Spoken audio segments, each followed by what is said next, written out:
titled Post Spree. இது என்ன கண்ட்ரின்னு தெரியுமா உங்களுக்கு? Any guesses? சிங்கப்பூர். இங்கே நிறைய பேர் you might have visited Singapore. நல்ல சுத்தமாக இருக்கும், பியூட்டிஃபுல் கண்ட்ரி, ரைட்? சிங்கப்பூர் இவ்வளோ க்ளீன் அண்ட் பியூட்டிஃபுல்லாக இருக்கிறதுக்கு நம்ம இந்தியாவில் cities why is it not so clean, right? Lot of people complain. இந்தியாவில் வந்து நம்ம வீட்டை சுத்தமாக வச்சுப்போம், ஆனால் குப்பையை வந்து வெளியே கொட்டிடுவோம் ஸ்ட்ரீட்டில், right? I have a lot of respect to these people.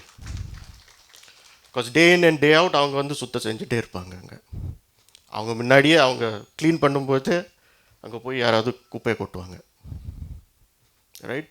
இப்போது கொஞ்சம் யோசிச்சு பாருங்கள். கவர்மெண்ட் வந்து ஜனங்கள்லாம் குப்பையை கொட்டிகிட்டே இருக்காங்க.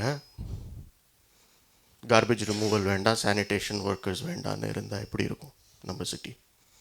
சானிடேஷன் ஒர்க்கர்ஸே நம்ம வந்து க்ளீன் பண்ணிகிட்டே இருக்கோம், அவங்க வந்து குப்பையை கொட்டிகிட்டே இருக்காங்க, நம்ம வேலையை ஸ்டாப் பண்ணிடலாம். அப்போது சென்னை எப்படி இருக்கும்?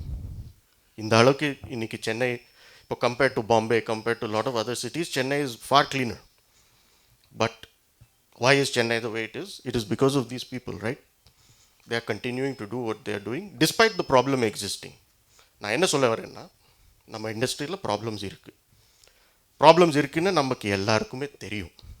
அதை வந்து let stop using it as an excuse, saying that these problems are persisting. Problems இருக்க தான் செய்யும். ஆனால் நம்ம சைட்லேருந்து அதை கொஞ்சம் க்ளீன் பண்ணுறதுக்கு, நம்ம ஒர்க் ஃப்ளோஸ், நம்ம ப்ராசஸ், நம்ம மெத்தடாலஜியை கொஞ்சம் சுத்தம் செய்யறதுக்கு we have to keep making the efforts. அப்போ தான் ஒரு அளவுக்கு நம்ம பண்ணுற ப்ராஜெக்ட்ஸ் எல்லாமே எஃபிஷியண்ட்டாக போக முடியும்.